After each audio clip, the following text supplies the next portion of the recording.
What's up guys? So, mag-update lang ako dito sa temperature dito sa Dubai. So, ilang araw na kami dito, medyo tumutubo na yung aking balbas at bigote. So anyway guys, yan, umaga dito ngayon. Nagkakape ako dito. Dito ako nakapwesto sa labas sa may balkon. So dito guys, ang lamig.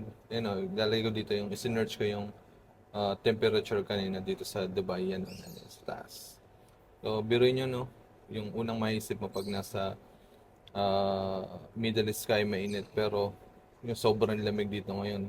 Kapag lalabas ka dito, kailangan naka-jacket. Pero ano lang naman, pag mga gantong Christmas season, yung mga December, hindi ko lang sure kung ilang buwan tinatagal ang taglamig dito, pero parang mga 2 to 3 months yata. So, yun lang. Update ko lang kayo guys sa panahon sa dito sa UAE.